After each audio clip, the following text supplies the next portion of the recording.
Thank you so much for inviting me to speak at InspireEd, and thank you for the introduction. Just a little fun fact, I'm sitting right up here at the top of Australia in a place called Darwin, and I'm speaking from the land of the Larrakia people, and Charles Darwin University does acknowledge all the First Nations peoples across the lands on which we live and work, and we pay our respect to elders past and present. Today, I'm going to cover the necessity of us thinking about assessment in the light of our current trends we've been experiencing through COVID and now this semi-post-COVID area that we see ourselves in. We're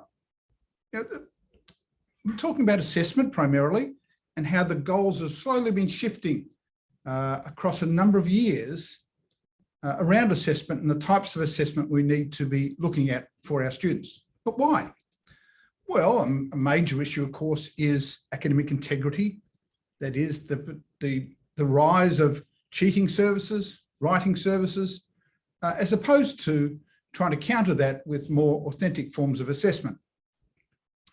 Another driving factor, of course, is how many institutions have changed their modus operandi around teaching just for building the person, but to preparing students for the world of work. Now, this has been going on for many years now, as I say, but with the advent of newer forms of technologies, we can now start to do this in much more dynamic ways. Now, of course, that's partly caused by the advents we've seen in technology and the new approaches we have to using technology, but it also then allows us to reinvestigate or reinvigorate some of the different types of assessment that we have used in the past, but because of the limitations we've had of technology, we haven't been able to put them in place. So now is the ideal opportunity to look at ways in which to do that. So we look at some things that have been old, but are now new again.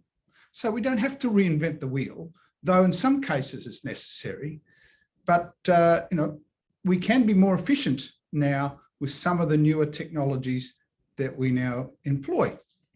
So here's a little scenario. I'm a visual arts teacher. I did pretty well at college, and so well that the college thought, oh, he'd be a good sessional lecturer or sessional teacher. And so this is partly true of me as well. So typically I teach in the way I was taught, and most of my students seem to be doing okay, so that's all right. But I typically taught using a mastery model. So that's stand and deliver, just like I'm doing now in many senses. But that was my teaching approach in the studio. And I was then asked to do a bit more online teaching. And I think to myself, well, that's fine, but this is, can I do the mastery model teaching online? And then I had to consider these things called constructive alignment, because as education has moved on, these types of arrangements have become far more prominent in our thinking. But what is constructive alignment? Well, it's simply a matter of how we align our learning outcomes in the unit or course that we're studying to the assessment, to make sure that what we're assessing is actually contained in those learning outcomes. At some point, I wanted to apply for becoming a senior lecturer. And so I needed to start being explicit about why I was doing what I was doing in my teaching. That is, what was my pedagogical approach? Whatever that meant. I mean, I hadn't done a whole lot of educational study at the time. What does that mean? Particularly as we move to more blended forms of delivery. So obviously pedagogy is the interaction between students, teachers, learning environments, and of course the tasks that we ask our students to do. So if I'm saying I'm using a pedagogical approach, really for many decades now we've been talking about this notion of constructivism. But nowadays it's far more broader than that. It's a range of different approaches that we use to teaching, particularly in the online space. In fact, we've probably developed more of an eclectic approach to pedagogy. And it's kind of like me playing a round of golf. Where I live, I have a golf course almost across the back fence. And so I like taking my clubs out. I know the first hole on my golf course is at 260 meters long. And so I'll use my 2 wood And hopefully if I hit it well, I'll then use my 6-iron to get onto the green and potentially get a birdie if I can putt out in one. I will get to use my putter though on all the holes on this course. So the next hole is only 180 meters long. So I'm going to use a different combination of clubs for that hole, but I will always get to use my putter. So just like a set of golf clubs and a round of golf, I'm going to be dealing with first-year students, second-year students, third-year students, postgrad students, all of which are at different stages in their learning. But what I'm always going to get to do is use my putter. I'm always going to get to do assessment with them. I have my set of golf clubs here, my set of technology-enhanced learning golf clubs. And over the left here, we have a whole range of strategies that we use for learning and teaching. Pedagogy, teaching. We have andragogy, which is more about the teaching of adults and the way adults learn as opposed to children learn. Because we use the term pedagogy as a cover-all term nowadays. There is hudagogy, which is much more about self-determined learning and how learners are becoming more autonomous. And of course, I suppose, paragogy, which is probably one of the more latter terms, is that we've been how we co-construct meaning in our learning environments. That is, using environments where students co-construct their learning, not just with each other, with the lecturer, and with a whole group of other people as well, might be at an industry. On the right-hand side, we have all these theories of learning, of course, and I mentioned constructivism before, but there's also what we do with socio-constructivism, where we become far more social in that online environment. Of course, there's situated learning, where we will incorporate things like work integrated learning, placements, things like that, and connectivism. That is where we're doing this in a far more connected environment with the internet and things. And of course, down the bottom here, we have those assessments. Now, assessment is far more than just assessment. It's about design of assessment of learning. Well, of course, it's a design of assessment for learning and actually as learning. So we are all learning, and as we construct our assessment to actually build that learning experience, this is really the key here. And that is incorporating active, collaborative, and authentic forms of assessment and the strategies to help us do that. We do, of course, have an ecology of technologies that we use in our learning environments nowadays. It's not just the LMS.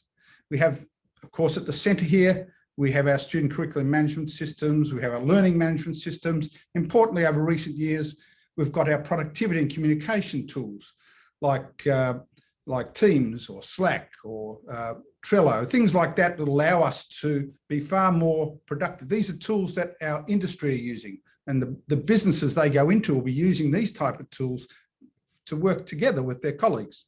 And so maybe we need to be thinking about how we're doing that more in terms of learning and teaching too, to be far more productive. Isn't that a funny thought? That students could be productive, not just empty vessels waiting to be filled. We've got content management systems where we keep our content, our readings, our things like that. We've got our lecture capture systems, of course, but not just lecture capture, not capturing a 2-hour lecture or whatever, but capturing shorter, sharper elements of teaching that can be nuanced and broken up with our content. We have our e-portfolio systems and our evidence rendering tools that allow our students to represent themselves to the outside world and their learning.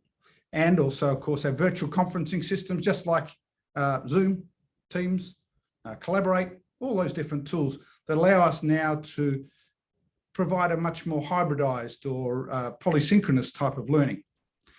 Around the outside, of course, these tools within the system, that is, we have our data, of course, that we collect for learning analytics and the way in which we can see how students are going within that scenario, within our scenarios. And on the outside, we get some of the data from these tools, but not a great deal of data. We have our social media platforms, our Twitters, our LinkedIn's, our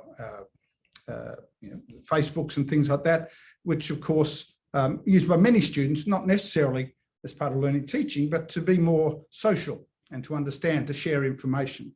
We have our web apps and open education resources. We have our third-party streaming services like TED Talks and YouTubes and things like that. Professional identity tools like LinkedIn and other professional tools that allow them to have a more professional identity associated with other colleagues. And then, of course, academic integrity tools like Turnitin and writing tools. Now, these tools are getting very smart, and so smart, they're getting smarter than us in many cases. And so we need to be really conscious of this as we move forward. I'll return to that point in a sec. We, of course, do need to be accessible as well.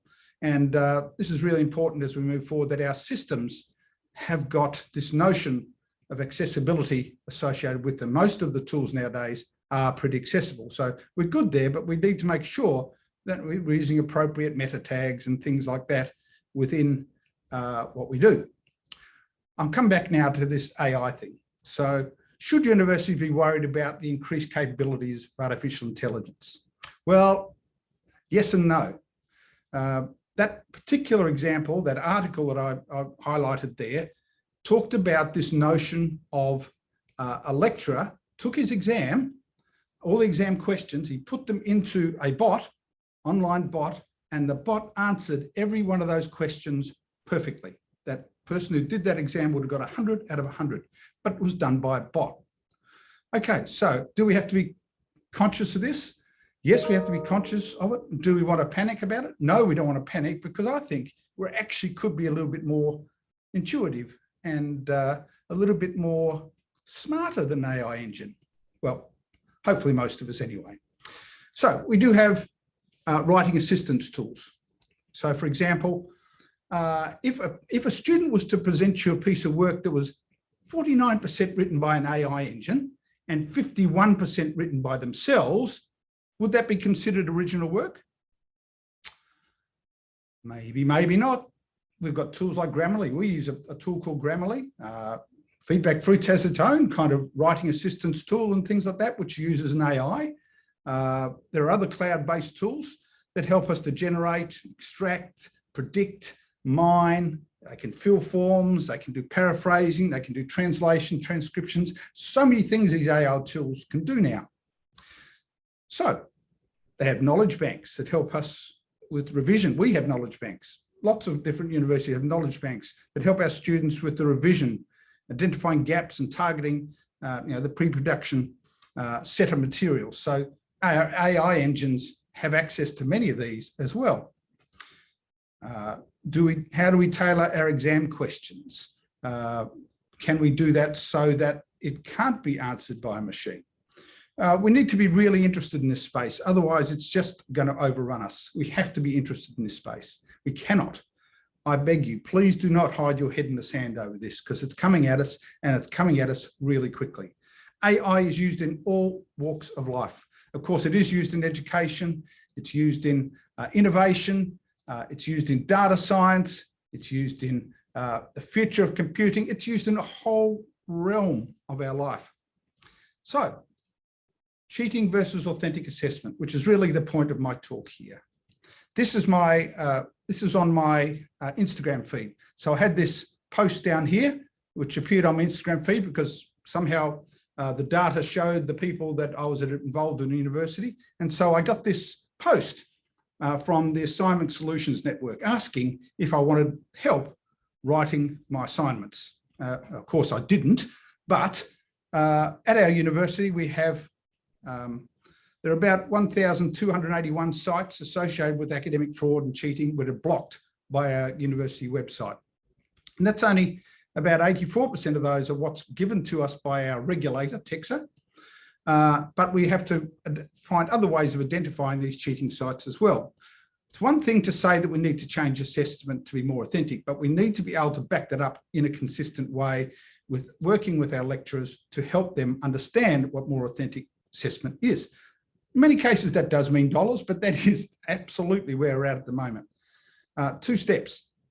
Teachers need a better understanding of what it means, what this all means to their teaching, and we need to associate them, connect them with assessment mentors to help them understand the different forms of assessment that we can use moving forward. this is where we get back to what was done in the classroom back in the day that could be really useful here. We, at our sites at CDU here, in March this year, we had 7,533 attempts to get to cheating sites. That's just in 1 month. In October last year, we had almost 10,000 attempts to get to cheating sites. That's what we block through our university network, despite what they might be trying to do to get to these cheating sites from their homes. We can't capture that, of course. The reality is they're trying to cheat, or they are trying to find how to cheat, or trying to find help because they're in a desperate situation. What we have to do is be able to use this data to help them get the answers before they have to go to a cheating site. I did a review of an external review of a graduate certificate of higher education. This is teaching our discipline academics how to teach. So it's a grad cert, they do 4 units, and this is what they had to do in their assignments. They had to do, over the 4 units, 1, 2, 3, 4, 5, 6, 7 essays. Essays are one of the easiest things to buy online. They had to do reports, again, very easy to buy online. They had to do quizzes. Again, quizzes are very easily bought online, or very easy to cheat online, finding the answers to their quizzes, because most of them are open book. What they did do, fortunately, was they had a portfolio associated with it. They did some blog posts, some presentations involved there, a teaching plan and things like that. There could be, the feedback I gave them was less essays, please, less essays, less opportunities to cheat. Essays, of course, are important to construct, but if we're talking about teaching academics, discipline academics, how to teach, is teaching them how to write essays the best way. My wife is a psychologist. Through her 3 or 4 years of full-time study she would have written 50 to 60 essays. Since she's been a psychologist, she has never written an essay. Is that authentic assessment? What there is, though, is a whole range of other things that could be seen as authentic assessment out there. The use of human voice, the way we can use images, collaboration, peer review, of course, thinking of feedback fruits, posters and infographics, e-portfolio reflections, work integrated learning, so many things. There's a beautiful list there that I've given you, and it's also contained in this recent journal article I wrote, if you want to check that out. But I'm going to focus in on just a few of these for us in the few minutes that I have remaining. So, getting our students to create an online social media advertisement or something like that. So most students have access to social media platforms. They get ads thrown at them all the time. And so let's help them create an image or create a social media campaign that can be done and shared through their Microsoft Teams or Yammer or a closed Facebook site or their e-portfolio, and let's talk to them. Let's get them talking with each other about what they've done. It could be used in VoiceThread, another great tool. It could be used up in feedback fruits. Who cares where it's done? But the reality is we can do these things now in our technology-rich environments.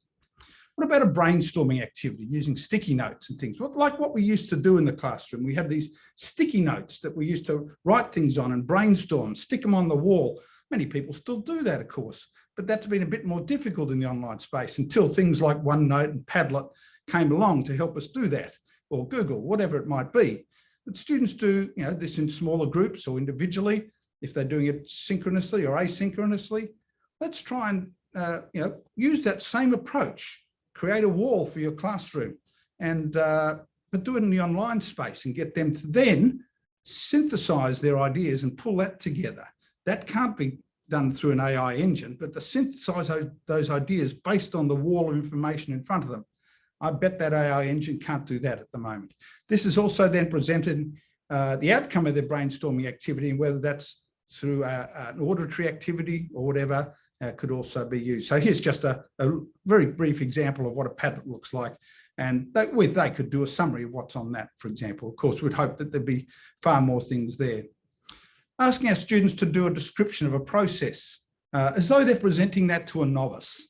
So they could do that, of course, synchronously or asynchronously, just like I'm doing now, through Zoom or Teams or Collaborate, and they can present their ideas as though they are talking to a novice.